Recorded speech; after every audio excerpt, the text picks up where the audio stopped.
नमस्कार दोस्तों, तो આજના વિડીયોમાં આપણે ધોરણ 10 ગુજરાતી વિષયની 4 જાન્યુઆરી 2024ના રોજ લેવાનારી 25 ગુણની એકમ કસોટીનું સંપૂર્ણ પેપર સોલ્યુશન જોવાના છે। એ માટે વિડીયો પૂરો જોજો, વિડીયોને લાઇક કરજો, તમારા બધા મિત્રો સાથે શેર કરજો અને ચેનલને સબસ્ક્રાઇબ કરી લેજો। તો ચાલો શરૂ કરીએ આજનો વિડીયો। દોસ્તો, ધોરણ 10 ગુજરાતી વિષયની 4 જાન્યુઆરી 2024ના રોજ લેવાનારી 25 ગુણની એકમ કસોટીનું સંપૂર્ણ પેપર સોલ્યુશન પીડીએફ ફોર્મેટમાં ડાઉનલોડ કરવા માટેની લિંક આ વિડીયોના ડિસ્ક્રિપ્શનમાં આપેલી છે।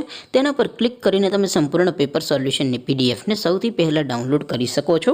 અથવા તો દોસ્તો, સોલ્યુશનની પીડીએફ ડાઉનલોડ કરવા માટે તમારે ગૂગલ ઉપર સર્ચ કરવાનું છે www.mygkguru.in। આ વેબસાઇટ તમે સર્ચ કરશો એટલે જે પહેલી લિંક આવશે એના ઉપર તમારે ક્લિક કરવાનું છે।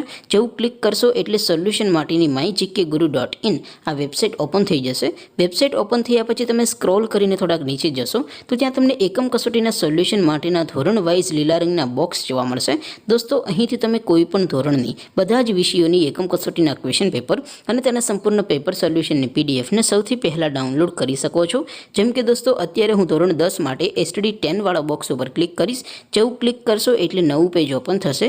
નવું પેજ ઓપન થાય એમાં તમે સ્ક્રોલ કરીને થોડાક નીચે જશો તો ત્યાં તમને STD 10 પેપર સોલ્યુશન 2024નું એક બોક્સ જોવા મળશે, જેમાં દોસ્તો ઉપર લખેલું છે STD 10 ગુજરાતી પેપર। તેની સામે ડાઉનલોડ બટન છે, તો એ ડાઉનલોડ ઉપર ક્લિક કરશો તો ધોરણ 10 ગુજરાતી વિષયની એકમ કસોટીનું ક્વેશ્ચન પેપર પીડીએફ ફોર્મેટમાં ડાઉનલોડ થઈ જશે।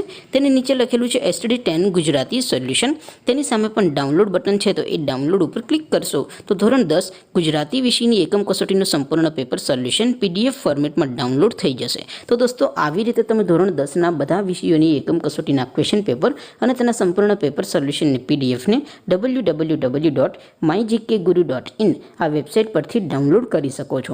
તેમ છતાં કોઈ ક્વેરી હોય, કોઈ પ્રશ્ન ન સમજાતો હોય તો નીચે કોમેન્ટ કરીને પૂછી શકો છો। અધરવાઇઝ આપણે નવા વિડીયોમાં મળીશું, ત્યાં સુધી રજા આપો। આવજો દોસ્તો, જય હિન્દ, વંદે માતરમ।